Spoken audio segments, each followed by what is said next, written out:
à la même époque que mon père est mort. Il est décédé avant que je n'arrive au Nigeria et la famille a dû vendre toutes les propriétés qu'elle possédait pour nous acheter des billets d'avion afin que nous puissions voir notre père une dernière fois avant qu'il ne s'éteigne. Et c'est là que nous avons atterri. Quand nous avons atterri, nous avons vu notre père allongé sur le lit pleurant et hurlant comme un bébé. « Hé, regarde ça, regarde-les, en voici un autre, en voici encore un autre. » La Bible dit que quiconque à qui vous livrez vos membres pour lui obéir, vous êtes son esclave. Si vous êtes membre d'une secte, d'une société secrète, le jour de votre mort, les démons de cette secte apparaîtront pour vous traîner en enfer. Si vous vivez dans la fornication et l'adultère, le jour de votre mort, les démons de l'immoralité apparaîtront devant vous pour vous traîner en enfer. Si vous buvez de l'alcool, le jour de votre mort, ces démons apparaîtront pour vous traîner en enfer. Vous feriez mieux de décider maintenant qui est votre Seigneur, qui servirez-vous. Il ne s'agit pas de venir à l'église, monsieur, c'est bien plus que de venir à l'église. C'est une décision, c'est ainsi que mon père a pleuré comme un bébé jusqu'à sa mort. Et le jour où mon père est mort, toute la famille était confuse. Que faire? Sans même appeler personne, c'est à ce moment-là que nous avons découvert qui était notre père, car nous ne savions pas qui il était vraiment. C'est quand il est mort que tous les chefs d'hommes du monde entier ont atterri en même temps, venant d'Enugu, d'Aba, d'Onitsha, de Lagos, d'Abuja, de l'extérieur du Nigeria, de l'intérieur, de Port Harcourt.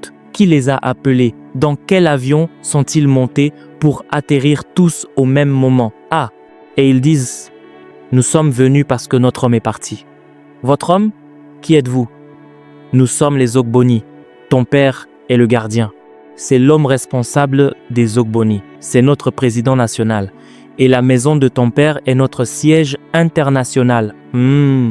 Ils sont donc venus pour accomplir les derniers rites avant le jour de l'enterrement et ils entrent dans une petite pièce avec notre papa, terminent et appelle la famille pour venir voir papa une dernière fois avant le jour de l'inhumation.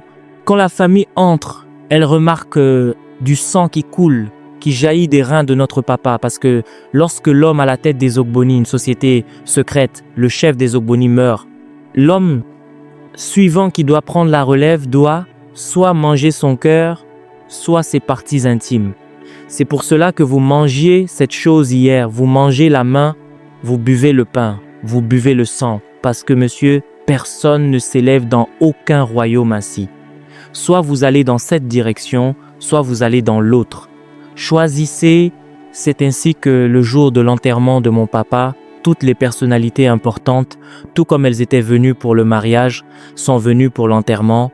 Les funérailles de mon père faisaient la une de tous les journaux du Nigeria. Il était le pivot, il était responsable de tous. Que vous parliez des gouverneurs, des présidents, de n'importe qui, c'est mon papa qui l'est couronné le jour de son enterrement. C'est ainsi que tout le Nigeria est venu. Le qui est qui du Nigeria, quand je dis le qui est qui, je veux dire tous les démons du Nigeria. Et vous voyez des hommes venir pour l'enterrement et avec leur attirail, avec une feuille dans la bouche, en fredonnant. Vous n'avez jamais rien vu de tel. C'est pour cela que vous dormez pendant que vous êtes en vie. C'est pour cela que lorsque vous vous rassemblez ici, c'est comme si ce que nous faisons était insensé pour vous.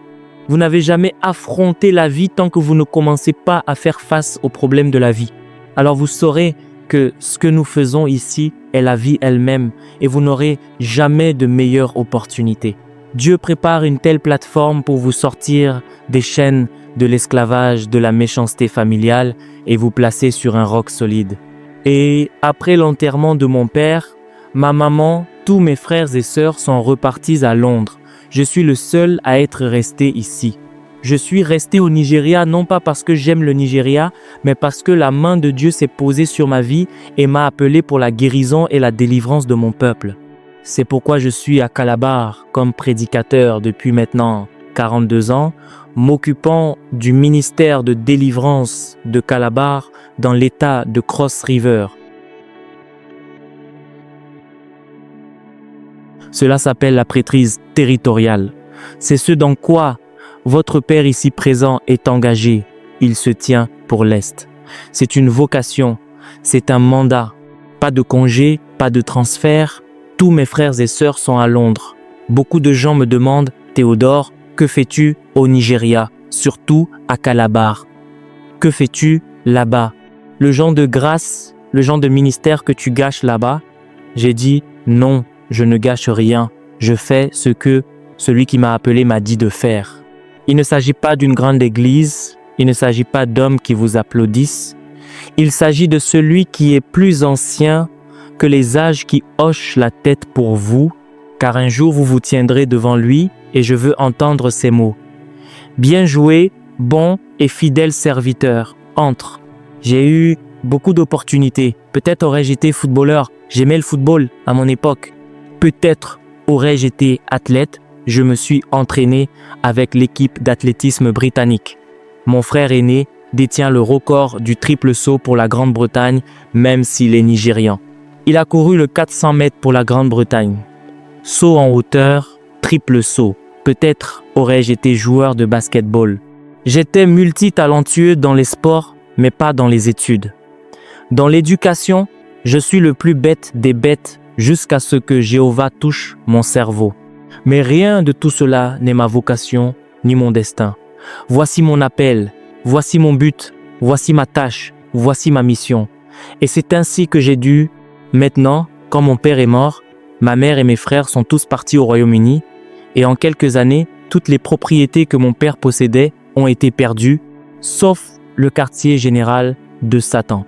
Je n'ai donc plus de maison où loger. Soit je dois chercher un loyer, soit je vais vivre au quartier général de Satan. Avez-vous déjà dormi dans un cimetière? C'est ce que cela signifie que de dormir au quartier général de Satan. Quand vous dormez dans cette maison, vous fermez la porte et vous vous asseyez. La porte que vous avez fermée s'ouvrira d'elle-même et se refermera chacun. Quand vous restez au quartier général de Satan, les fenêtres s'ouvrent et se ferment toutes seules. Les meubles bougent. Avez-vous déjà vu une chaise dansante? C'est pour cela que vous ne pouvez pas prier. C'est pour cela que quand vous venez à l'église, vous devenez simplement faible. Je veux dire, vous n'avez pas de force parce que vous êtes déjà une personne morte. La vie vient de Jésus. La force vient de Jésus. La maison de mon père est au bord de la rivière Calabar. C'est le quartier général de Satan. À l'époque, il n'y a pas de navire, il n'y a pas de bateaux à moteur qui peuvent passer par là. Au moment où le bateau à moteur arrive là, le moteur s'éteint automatiquement jusqu'à ce que vous veniez rendre hommage à mon père. Si vous ne rendez pas hommage à mon père et ne réglez pas l'affaire avec lui, il n'y a aucun ingénieur, qu'il vienne du Japon ou d'Allemagne, qui réparera cette chose. Ce sont les esprits des eaux. Mon père les contrôlait. Moi, je les connais. Je connais même leur nom car à l'âge de 21 ans, je dois aller à l'eau et commencer à prendre autorité. Je ne sais pas ce que vous faites à l'âge de 21 ans. Je ne sais pas combien d'années il vous faudra pour devenir mature dans les choses de Dieu. À l'âge de 21 ans, je m'asseyais au bord de l'eau à Calabar et je commandais à Anaan. Je commençais à les appeler par leur nom, à prendre autorité sur eux. Vous étiez ici parce que mon père était ici. Maintenant, il est parti. J'ai pris la relève. Vous ne pouvez pas rester ici. Allez, sortez. Et ma prière commence toujours à minuit. Parce que, monsieur, ceux d'entre vous qui dorment toute la nuit, félicitations, j'ai un remède pour vous aider à avoir une vie de prière vibrante. Venez rester au cimetière. Allez séjourner au quartier général de Satan. Vous ne pouvez pas dormir toute la nuit au quartier général de Satan. Si vous essayez, le matin, ils vous ont transporté physiquement et vous ont déposé dehors au bord de la rivière Calabar. Quand vous vous êtes retrouvé dehors au bord de la rivière Calabar 3 fois, personne n'aura besoin de vous dire de ne pas dormir la nuit. Vous apprendrez à dormir pendant la journée et à prier toute la nuit. C'est ma vie. C'est ainsi que j'ai été debout toute la nuit dernière. Je ne dors pas la nuit. Si je dors 3 heures, c'est suffisant. Je dors plus pendant la journée. Avant que vous n'arriviez, je viens ici. J'ai déjà couvert 5 heures. C'est normal pour moi. C'est ma vie. Je n'ai pas été formé dans une école biblique, monsieur. J'ai été formé au quartier général de Satan. Je ne crois pas aux jeûnes de 3 jours, aux jeûnes de 7 jours. J'avais l'habitude de jeûner de janvier à décembre. Qui êtes-vous pour jeûner 3 jours au quartier général de Satan? Et plus je prie, plus je deviens frustré. Je deviens tellement frustré, le ciel se ferme. Je jeûne, je jeûne jusqu'à ce que mes joues, tout mon, je jeûne jusqu'à ce que manger devienne un problème. Peut-être n'y avez-vous pas été. Peut-être ne savez-vous pas ce que cela signifie que de vivre et d'avoir du mal à manger un seul repas par jour. Moi, je connais très bien Calabar. Je peux vous citer chaque rue de Calabar. Je ne me fatigue pas. Je n'ai pas été élevé ici. J'ai été élevé à Londres. J'ai été élevé dans un duplex. J'ai été élevé par un père qui possède des maisons dans tout le Royaume-Uni. J'ai étudié dans l'école la plus chère d'Europe et Dieu m'a fait descendre vers le style de vie le plus frustré que vous puissiez imaginer. Quand les gens disent que les choses sont dures, je leur dis, vous n'avez même pas encore commencé. Et je suis très heureux avec mon Dieu parce que c'est ce qu'il a utilisé pour m'entraîner et me faire passer par ma propre école. Cela s'appelle l'université des larmes. Et c'est la bataille que j'affronte. Donc vous appréciez ma souffrance.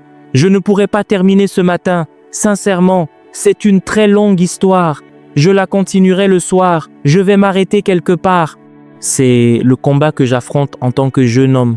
Jusqu'à ce que je dise, d'accord, c'est peut-être le sanctum sanctorum, car chaque grand maître occulte doit avoir un sanctuaire. En avez-vous un? Avez-vous un lieu de prière?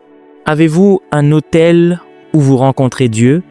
Il n'y a aucun homme de l'occulte qui s'élève sans avoir un sanctuaire. C'est comme si vous n'étiez pas sérieux. C'est comme si votre propre christianisme était du genre frappe et court, n'importe comment. Même la voiture a un garage, le chien a sa niche, et vous, quel est le vôtre? J'ai dit, laissez-moi entrer dans ce sanctuaire. Laissez-moi ramasser l'attirail de mon papa et m'occuper des autels. J'avais 21 ans quand je suis entré là-dedans.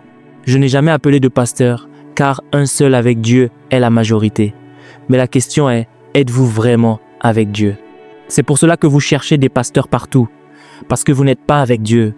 Ceux qui connaissent leur Dieu seront forts et feront des exploits. Ceux qui ne connaissent pas leur Dieu sautent partout. Homme de Dieu, prie pour moi. Homme de Dieu, prie pour moi. Dieu merci, vous n'êtes pas venu me voir pour la prière. Je vous imposerai la main et ferai en sorte que votre problème augmente jusqu'à ce que vous appreniez à vous connaître vous-même.